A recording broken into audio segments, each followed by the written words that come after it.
I am writing this under an appreciable mental strain, since by tonight I shall be no more. Penniless, and at the end of my supply of the drug which alone makes life endurable, I can bear the torture no longer, and shall cast myself from this garret window into the squalid street below. Do not think from my slavery to morphine that I am a weakling or a degenerate. When you have read these hastily scrawled pages, you may guess, though never fully realize, why it is that I must have forgetfulness or death.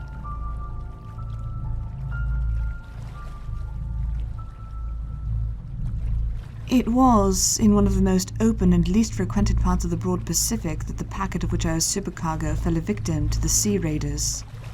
The Great War was then at its very beginning, and their ocean forces had not yet completely sunk to their later degradation, so that our vessel was made a legitimate prize, whilst we of her crew were treated with all the fairness and consideration due to us as naval prisoners. So liberal indeed was the discipline of our captors that 5 days after we were taken, I managed to escape alone in a small boat with water and provisions for a good length of time. When I finally found myself adrift and free, I had but little idea of my surroundings. Never a competent navigator, I could only guess vaguely by the sun and stars that I was somewhat south of the equator.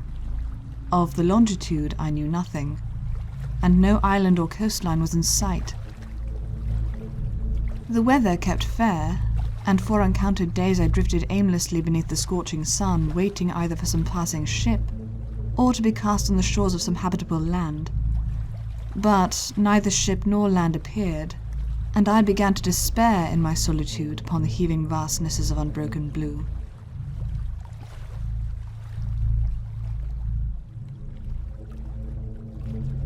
The change happened whilst I slept. Its details I should never know, for my slumber, though troubled and dream-infested, was continuous. When at last I awoke, it was to discover myself half sucked into a slimy expanse of hellish black mire, which extended about me in monotonous undulations as far as I could see, and in which my boat lay grounded some distance away. Though one might well imagine that my first sensation would be of wonder at so prodigious and unexpected a transformation of scenery, I was in reality more horrified than astonished, for there was in the air and in the rotting soil a sinister quality which chilled me to the very core. The region was putrid with the carcasses of decaying fish, and of other, less describable things which I saw protruding from the nasty mud of the unending plain. Perhaps I should not hope to convey in mere words the unutterable hideousness that can dwell in absolute silence and barren immensity. There was nothing within hearing, and nothing in sight save a vast reach of black slime. Yet the very completeness of the stillness and the homogeneity of the landscape oppressed me with a nauseating fear. The sun was blazing down from a sky which seemed to me almost black in its cloudless cruelty, as though reflecting the inky marsh beneath my feet. As I crawled into the stranded boat, I realized that only one theory could explain my position. Through some unprecedented volcanic upheaval, a portion of the ocean floor must have been thrown to the surface, exposing regions which for innumerable millions of years had lain hidden under unfathomable watery depths.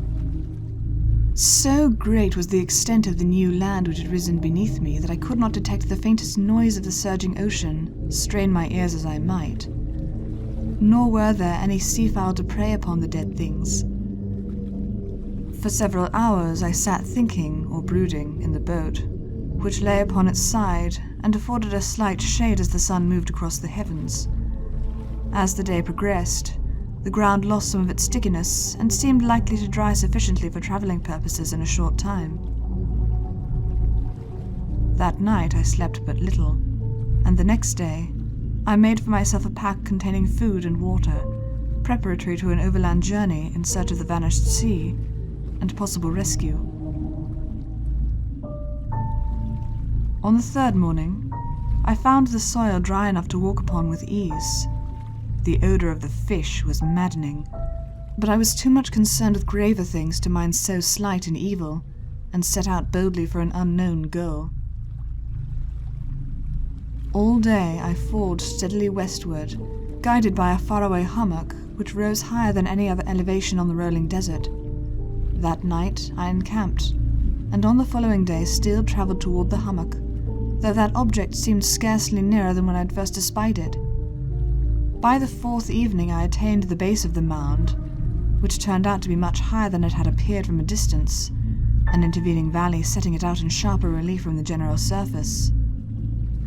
Too weary to ascend, I slept in the shadow of the hill. I know not why my dreams were so wild that night, but ere the waning and fantastically gibbous moon had risen far above the eastern plain, I was awake, in a cold perspiration, determined to sleep no more. Such visions as I had experienced were too much for me to endure again, and in the glow of the moon, I saw how unwise I had been to travel by day. Without the glare of the parching sun, my journey would have cost me less energy. Indeed, I now felt quite able to perform the ascent which had deterred me at sunset. Picking up my pack, I started for the crest of the eminence. I have said that the unbroken monotony of the rolling plain was a source of vague horror to me, but I think my horror was greater when I gained the summit of the mound and looked down the other side into an immeasurable pit or canyon whose black recesses the moon had not yet soared high enough to illumine. I felt myself on the edge of the world, peering over the rim into a fathomless chaos of eternal night. Through my terror ran curious reminiscences of Paradise Lost and of Satan's hideous climb through the unfashioned realms of darkness. As the moon climbed higher in the sky, I began to see that the slopes of the valley were not quite so perpendicular as I had imagined. Ledges and outcroppings of rock afforded fairly easy footholds for a descent, whilst after a drop of a few hundred feet, the declivity became very gradual. Urged on by an impulse which I cannot definitely analyze, I scrambled with difficulty down the rocks and stood on the gentlest slope beneath, gazing into the Stygian depths where no light had yet penetrated. All at once, my attention was captured by a vast and singular object on the opposite slope, which rose steeply about 100 yards ahead of me, an object that gleamed whitely in the newly bestowed rays of the ascending moon.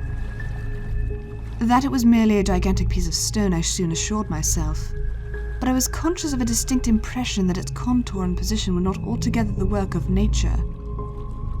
A closer scrutiny filled me with sensations I cannot express, for despite its enormous magnitude and its position in an abyss which had yawned at the bottom of the sea since the world was young, I perceived beyond a doubt that the strange object was a well-shaped monolith whose massive bulk had known the workmanship and perhaps the worship of living and thinking creatures.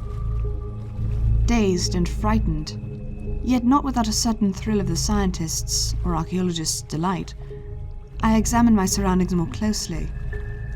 The moon, now near the zenith, shone weirdly and vividly above the towering steeps that hemmed in the chasm, and revealed the fact that a far-flung body of water flowed at the bottom, winding out of sight in both directions, and almost lapping my feet as I stood on the slope.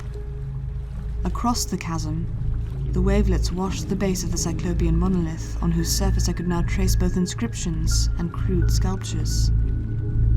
The writing was in a system of hieroglyphics unknown to me, and unlike anything I had ever seen in books, consisting for the most part of conventionalized aquatic symbols such as fishes, eels, octopi, crustaceans, mollusks, whales, and the like. Several characters obviously represented marine things which are unknown to the modern world, but whose decomposing forms I had observed in the ocean-risen plain. It was the pictorial carving, however, that did most to hold me spellbound. Plainly visible across the intervening water on account of their enormous size were an array of bas-reliefs whose subjects would have excited the envy of a Doré. I think that these things were supposed to depict men, at least a certain sort of men, though the creatures were shown disporting like fishes in the waters of some marine grotto, or paying homage at some monolithic shrine, which appeared to be under the waves as well. Of their faces and forms I dare not speak in detail, for the mere remembrance makes me grow faint. Grotesque beyond the imagination of a Poe or a Bulwer, They were damnably human in general outline, despite webbed hands and feet, shockingly wide and flabby lips, glassy, bulging eyes, and other features less pleasant to recall. Curiously enough, they seemed to have been chiseled badly out of proportion with the scenic background, for one of the creatures was shown in the act of killing a whale represented as but little larger than himself. I remarked, as I say, their grotesqueness and strange size, but in a moment decided that they were merely the imaginary gods of some primitive fishing or seafaring tribe, some tribe whose last descendant had perished eras before the first ancestor of the Piltdown and Neanderthal man was born. Awestruck at this unexpected glimpse into a past beyond the conception of the most daring anthropologist, I stood musing, whilst the moon cast queer reflections on the silent channel before me. Then, suddenly, I saw it. With only a slight churning to mark its rise to the surface, the thing slid into view above the dark waters. Vast, Polyphemus-like and loathsome, it darted like a stupendous monster of nightmares to the monolith, about which it flung its gigantic scaly arms, while it bowed its hideous head and gave vent to certain measured sounds. I think I went mad then. Of my frantic ascent of the slope and cliff, and of my delirious journey back to the stranded boat, I remember little. I believe I sang a great deal, and laughed oddly when I was unable to sing. I have indistinct recollections of a great storm some time after I reached the boat. At any rate, I know that I heard peals of thunder and other tones which nature only utters in her wildest moods.